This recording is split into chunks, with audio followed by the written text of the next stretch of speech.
बिस्मिल्लाहिर्रहमानिर्रहीम, अस्सलाम वालेकुम नाज़रीन। आप यूट्यूब चैनल देख रहे हैं, मैं इमरान खान हूँ। एक तो पाकिस्तान में एक बहुत बड़ी खबर चल रही है, मैं पहले आपको शेयर कर दूँ। पाकिस्तान का मीडिया उसकी हेडलाइंस के फट्टे चला रहा है, तमाम जो मीडिया की वेबसाइट्स हैं उनके ऊपर उनको फैलाया गया है। खबर क्या है ज़रा आप ये देखें, बड़ी दिलचस्प चीज़ है। इसमें जनाब खबर ये लिखी गई है, मैं एक्सप्रेस न्यूज़ से आपको पढ़ के सुना देता हूँ कि अमरीकी 62 नुमाइंदगान के ख़त के बाद या उसके जवाब में पाकिस्तान के 160 अरकान पार्लियामेंट ने वज़ीर आज़म शहबाज शरीफ को ख़त लिख दिया और पाकिस्तान के अरकान पार्लियामेंट ने पाकिस्तान की दाखिली सूरत हाल में मुदाखलत पर वज़ीर आज़म को ख़त लिखा है। इमरान खान की इंतशारी सियासत ने मुल्क को मफलूज कर दिया है। ये 160 अरकान पार्लियामेंट का ख़त है और उसमें जनाब कुछ अल्फाज इस्तेमाल किए गए जो नॉर्मली इदारे इस्तेमाल करते हैं या PMLN की क़यादत इस्तेमाल करती है।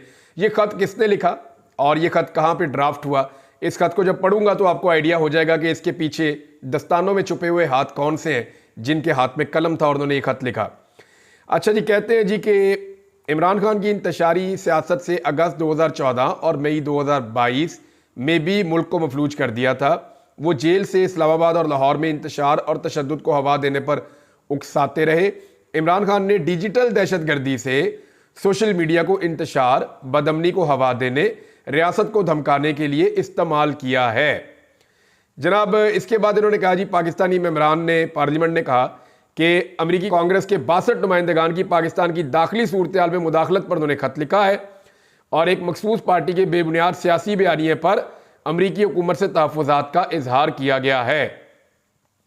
बहरहाल जनाब खत लंबा है लेकिन इसके अंदर जो चीज़ें लिखी गई हैं वो बहुत पुरानी है और इमरान खान साहब के ऊपर और अमेरिका के अंदर जो कुछ हो रहा है या यूरोप में जो हो रहा है उसके ऊपर तहफ़्फ़ुज़ात का इजहार किया गया है। ये जो पार्लियामेंटेरियन हैं जिनकी बड़ी गैरत जागी है कि अमरीकी कांग्रेसमैन ने अमरीका के सदर को पाकिस्तान में इंसानी हकूक़ की खिलाफ वर्जियों के हवाले से खत क्यों लिखा। देखिए, अमरीका की जो खारजा पॉलिसी है वो इंसानी हकूक़ पे खड़ी है, वो ये बार बार कहते हैं। अमेरिका तो पूरी दुनिया के अंदर यानी वो अफगानिस्तान में ख़वातीन की तालीम के ऊपर भी बात करते हैं और जहां जहां पे उनके मफादात होते हैं वहां पे वो बात करते हैं। अब इंसानी हकूक़ का मामला दुनिया में कहीं पे भी ख़राब होगा, पाकिस्तान को भी बात करनी चाहिए। जैसा कि हम बात करते रहे म्यांमार के बारे में, हम बात करते रहे हैं इंडिया में जो कुछ हुआ उसके बारे में, कश्मीर के बारे में। यानी दुनिया अपने आप को अलग नहीं कर सकती, ये ग्लोबल विलेज है और इंसानी हकूक़ की खिलाफ वर्जियों के ऊपर लोग बात करते हैं। लेकिन हमारे पार्लियामेंटेरियन ने पहली मरतबा इस नौयत का खत लिखा है। मगर कौन कौन से ऐसे वाक़यात हैं जहां पे हमारे पार्लियामेंटेरियन को खत लिखना चाहिए था लेकिन ये खामोश रहे, यानी इनकी गैरत अभी क्यों जागी है। अमेरिकन के तो खतूत की एक भरमार है ना, उनकी तो एक तारीख है, वो तो हमेशा से यही काम करते चले आ रहे हैं। कई दहाइयों से हम उनके खतूत देख रहे हैं, कभी ज्यादा होते हैं कभी कम होते हैं, लेकिन वो पूरी दुनिया के अंदर इंसानी हकूक़ की खिलाफ वर्जियों पर कंसर्न शो करते हैं। अमेरिकन का तो ये एक पैटर्न है पूरा, पाकिस्तानियों का कोई पैटर्न नहीं है। तो जो पाकिस्तान के पार्लियामेंटेरियन है, वैसे भी ये जाली फार्म 47 वाले हैं। ये सारे वो लोग हैं जिन्हें इमरान खान ने जेल से बैठकर शिकस्त दी थी। ये सारे वो लोग हैं जो 40-40, 50-50 और 70-70 हज़ार वोटों की लीड से इलेक्शन हारे हुए हैं। इनके पास जाली फार्म 47 है और मैं शर्तिया आपको ये कह रहा हूं कि इनमें से बेशतर अफराद ने इस खत को पढ़ा ही नहीं है और इन्हें पता ही नहीं है कि इसके अंदर क्या लिखा हुआ है। बस इन्हें कहा गया कि यहां कुगी मार दो तो इन्होंने वहां पर दस्तखत कर दिए हैं। बहरहाल इन पार्लियामेंटेरियन ने क्या कभी खत लिखा पाकिस्तान के वजीर आजम को कि पाकिस्तान में ड्रोन हमले क्यों हुए, हजारों लोग शहीद हुए और लगातार पाकिस्तान के अंदर बड़ी तादाद में ड्रोन हमले हुए, लेकिन इन पार्लियामेंटेरियंस ने कभी खत नहीं लिखा।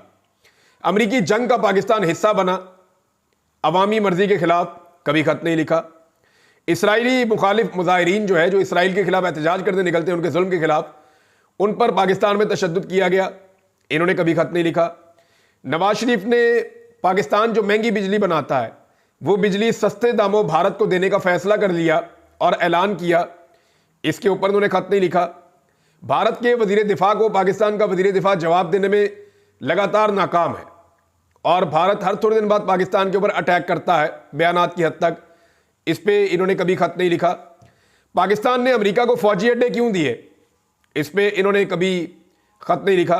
ब्लैक वाटर और दीगर तंजीमें पाकिस्तान से क्यों ऑपरेट करती रही, कभी खत नहीं लिखा। रेमंड डेवस दिन दहाड़े पाकिस्तान में कत्लेआम करके इतने आराम से पाकिस्तान से कैसे चला गया, कभी खत नहीं लिखा। जनरल बाजवा के दौर में अमेरिका में जो लॉबिंग की गई पाकिस्तानियों के पैसे से, सरकारी पैसे से, वो जब हुई तो कभी इन्होंने खत नहीं लिखा। आज भी डॉन की खबर के मुताबिक पाकिस्तान सरकारी पैसों से अमेरिका में लॉबिंग करवा रहा है हुकूमत के हक में, इसके ऊपर खत नहीं लिखा। हमारे सियासतदानों की जायदादें, कारोबार और उनके इलाज पाकिस्तान से बाहर यानी इन्हीं मुल्कों में है, कभी खत नहीं लिखा। कश्मीर और भारत पर पॉलिसी कब तब्दील हुई, कैसे और क्यों तब्दील हुई, इसके ऊपर कोई खत नहीं लिखा। एबटाबाद में उसामा बिन लादेन पर हमला कैसे हुआ, क्यों हुआ, इसके ऊपर कोई खत नहीं लिखा। हमारे उस वक्त के वजीर आजम ने इस पर मुबारकबादें क्यों दी, कभी खत नहीं लिखा। मेमोगेट स्कैंडल आया, कभी खत नहीं लिखा। लातादाद पाकिस्तानी अमेरिका के हवाले पाकिस्तान ने कर दिए, क्यों किए, किस कानून के तहत किए, कभी खत नहीं लिखा।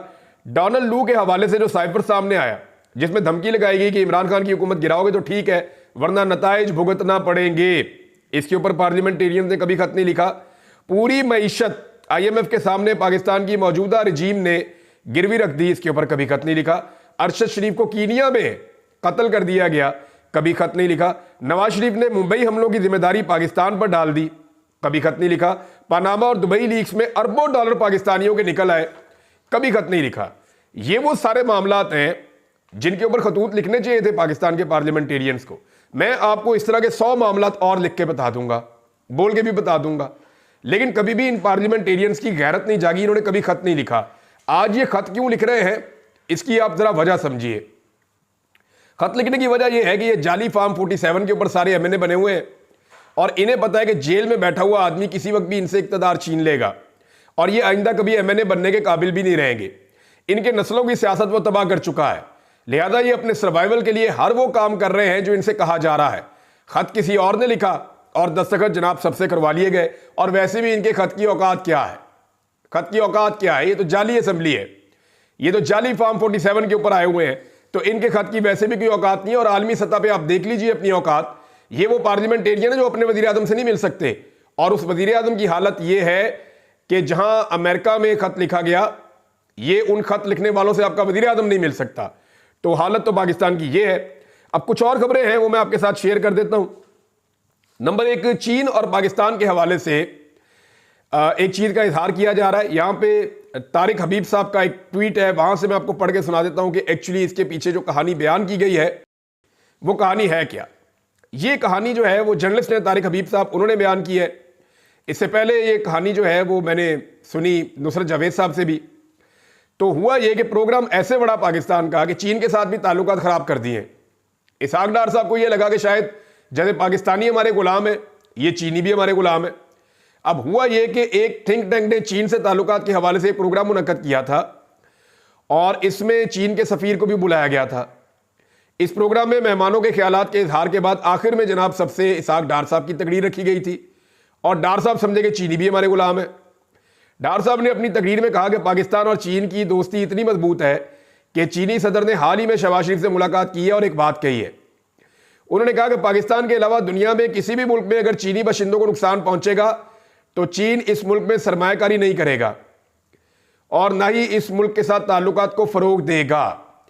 सिर्फ पाकिस्तान को चीन की इस पॉलिसी से इस्तिस्ना है, यानी पाकिस्तान में चीनी मरते मर जाए तो यहां पे चीन की पॉलिसी नहीं बदलेगी। यहां पे चीन जो है वो पाकिस्तान के साथ ताल्लुकात भी रखेगा और सरमायाकारी भी करेगा, बेशक चाइनीज मरते रहे। लेकिन बाकी दुनिया में अगर चाइनीज के साथ कुछ होगा तो चीन की पॉलिसी है कि ना सरमायाकारी करेगा और ना ताल्लुकात रखेगा। ये इतना बड़ा दावा कर दिया इसहाक डार साहब ने बगैर पूछे। डार साहब की तकरीर के बाद जो है प्रोग्राम खत्म होना था, मगर चीनी सफीर ने इजाजत लेकर दोबारा स्टेज पर आए और वाज़ेह अल्फाज में कहा कि चीनी सदर ने अपने मुल्क के बाशिंदों के तहफ़्फ़ुज़ के लिए किसी इकदाम से गुरेज नहीं करेंगे और इस हवाले से जो पॉलिसी होगी इससे किसी भी मुल्क को इस्तिस्ना हासिल नहीं है। यानी इसहाक डार साहब का दावा उनके प्रोग्राम समेत वाड़ दिया चीन के सफीर ने। एक तरफ सफीर है, एक तरफ डिप्टी वजीर आजम है, तो ये आपकी औकात। चीनी सदर के लिए सबसे पहले चीनी बाशिंदों की जान है, उसके बाद कुछ और है। ठीक है, उनका उसूली मौक़िफ़ है, ठीक बात की है।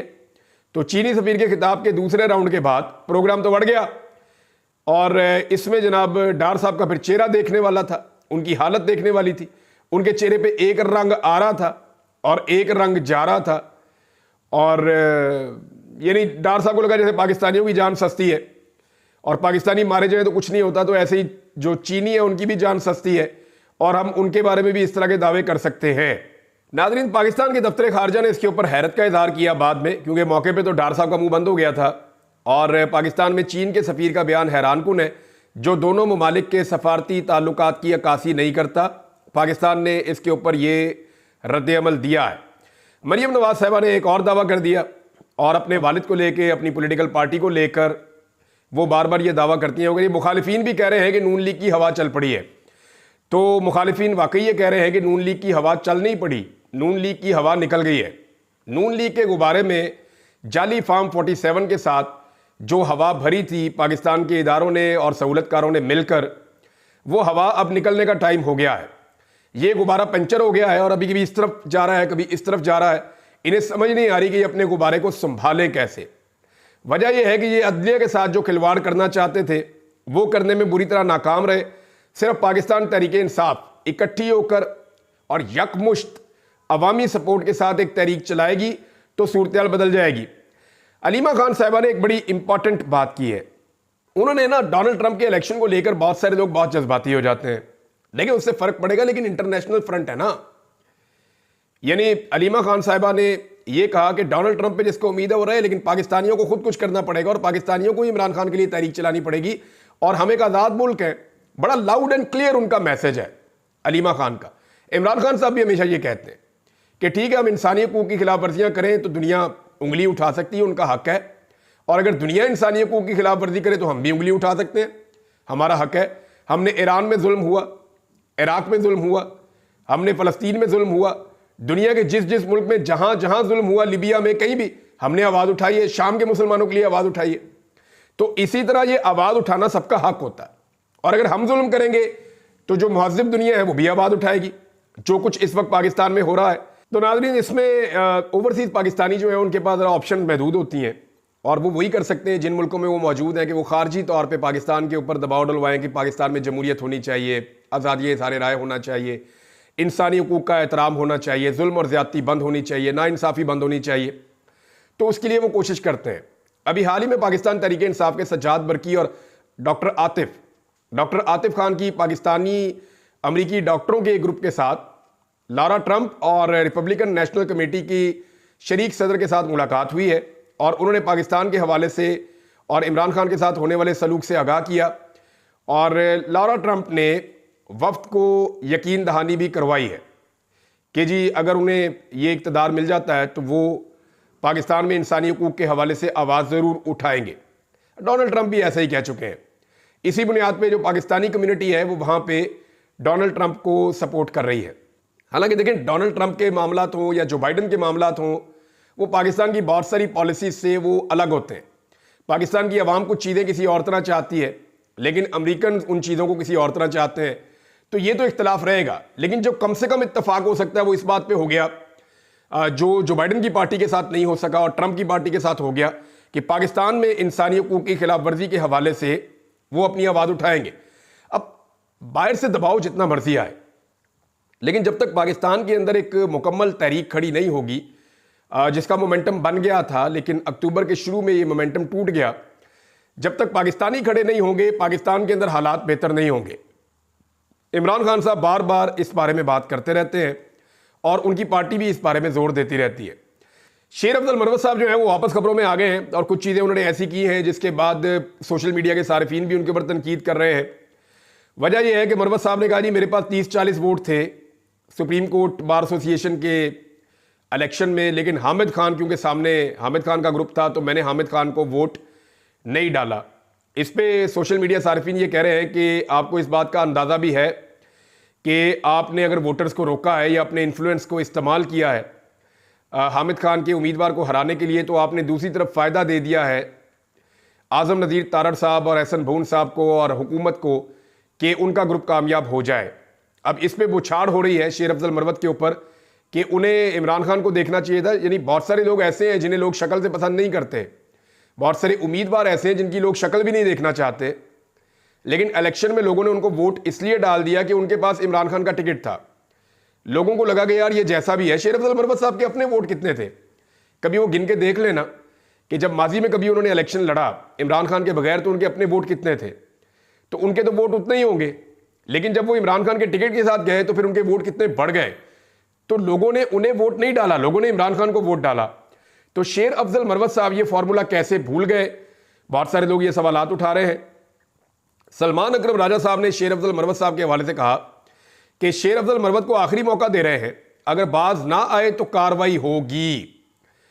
और यानी वो कह रहे हैं जी अगर वो पार्टी में कोई किरदार अदा करना चाहते हैं तो हम उन्हें एक मौका दे रहे हैं, लेकिन अगर उनकी जानिब से नज़्म ज़ब्त का मुजाहरा ना किया गया तो हम उनके खिलाफ कार्रवाई करेंगे।